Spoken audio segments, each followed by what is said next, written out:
அன்பார்ந்த இறைமக்களே, கிறிஸ்துவின் மறுப ஜபக்குழியின் வாயிலாக இன்று உங்களை சந்திப்பது நான் பெரும் மகிழ்ச்சி அடைகிறேன். மக்களை, சந்தோஷமா இருக்கீங்களா? நிறைவா இருக்கீங்களா? மகிழ்ச்சியா இருக்கீங்களா? மன அமைதியா இருக்கீங்களா? மக்களே, எல்லாம் வல்ல இறைவன் நம்மளோடு இருக்கிறார். ஒவ்வொரு நாளும் ஒவ்வொரு விதமான ஆசிரியை நமக்கு தருகிறார். அந்த ஆசிரியை பெற்றுக்கொள்ள நாம் தகுதியாக இருக்கிறோமா? ஒவ்வொரு நாளும் எப்படி நாம் கடத்துகிறோம்? எந்த வகையில் வாழ்கிறோம்? இறைவனுக்கு உகந்த வாழ்க்கையா இல்லை உகந்ததல்லாத வாழ்க்கையா? என்னைக்காவது நாம் சிந்திச்சிருக்கிறோமா?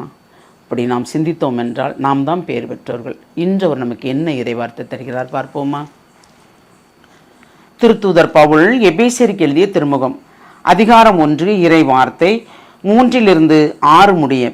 நம் ஆண்டவராகிய இயேசு கிறிஸ்துவின் தந்தையும் கடவுளுமானவர் போற்றி. அவர் விண்ணகம் சார்ந்த ஆவிக்குரிய ஆசி அனைத்தையும் கிறிஸ்து வழியாக நம் மீது பொழிந்துள்ளார். நாம் தூயவராகவும் மாசற்றராகவும் தம் திருமுன் விளங்கும்படி உலகம் தோன்றுவதற்கு முன்பே கடவுள் நம்மை கிறிஸ்து வழியாக தேர்ந்தெடுத்தார். அவர் நம்மை கிறிஸ்துவின் மூலம் தமக்கு சொந்தமான பிள்ளைகளாக்கி கொள்ள அன்பினால் முன்குறித்து வைத்தார். இதுவே அவரது விருப்பம், இதுவே அவரது திருவுளம். இவ்வாறு தம் அன்பார்ந்த மகன் வழியாக நம் மீது ஒப்புயர்வற்ற அருளை பொழிந்தருளியதால் அவரது புகழை பாடுவோம். Praise the lord. தந்தையாம் இறைவன் நம்மளை தேர்ந்தெடுத்து கிறிஸ்துவின் மூலமாக நம்மளை நிறைவாக வழிநடத்த விரும்பியதால் தான் நாம் இப்பொழுது நிறைவாக வாழ்கிறோம். அப்ப தந்தை மகன் தூயாவி மூவரையும் போற்றும் போது அதில் நமக்கு ஒரு நிறைவு கிடைக்கிறதா?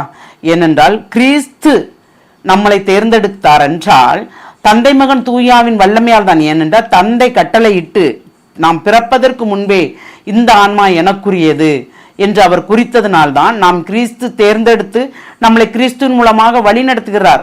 சிறு வயதிலிருந்து தேர்ந்தெடுத்தவர்களும் உண்டு, வயது முதிர்ந்த பிறகு தேர்ந்தெடுத்தவர்களும் உண்டு, இல்லையா? அவர் எப்பொழுது நம்மளை அவர் பக்கம் திருப்புகிறார். உலகம் சார்ந்து வாழ்ந்து கொண்டு இருக்கிறோம். எல்லாருமே புனிதர் அல்ல, புனிதராக பிறக்கல. எவ்வளவோ தவறுகள் செய்து பிறகு துன்பப்பட்டு கிறிஸ்துக்குள் வந்து துன்பப்பட்டு தான் புனிதர்களாக மாறுகிறார்கள், இல்லையா?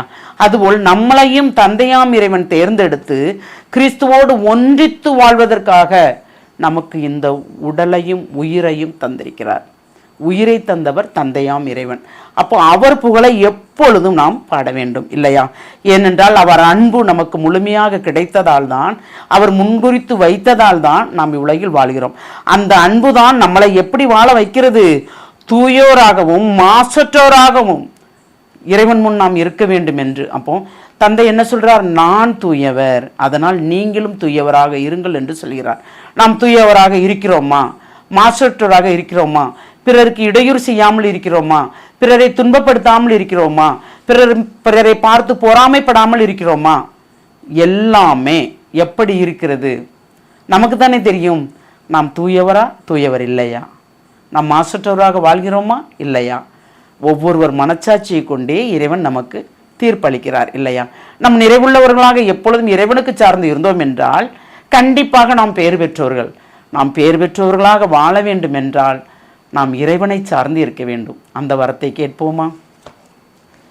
தாயும் தந்தையுமான இறைவா, தந்தையாம் இறைவன் எங்களை தேர்ந்தெடுத்து பேர் சொல்லி அழைத்து இயேசுவோடு ஒன்றித்து வாழ்வதற்குண்டான வல்லமை தந்து தூயாவின் செயல்பாட்டால் எங்களை நிறைவுபடுத்துகிற அந்த வல்லமைக்கும் ஆற்றலுக்கும் நன்றி கூறுகிறோம். நாங்கள் பெற்றுக்கொண்டதை பிறருக்கு பகிர்ந்தளிக்குமாறு தேவரீர் எங்களை ஆசீர்வதிக்கிறீரே, அதற்கு நன்றி கூறுகிறோம். எல்லாம் வல்லவரே, உம்முடைய கிருபையும் உம்முடைய ஆசீர்வாதம் எங்களோடு தங்கியிருப்பதால் நாங்கள் நிறைவான வாழ்க்கை வாழும்படி எங்களை நீர் வழிநடத்துகிற அந்த வல்லமைக்கு நன்றி கூறி உம்முடைய இரக்கத்துக்குள் எங்களை முழுமையாக ஒப்புக் கொடுக்கிறோம். ஜெபங்கேக்கும் நல்ல பிதாவே. ஆமேன், ஆமேன், ஆமேன்.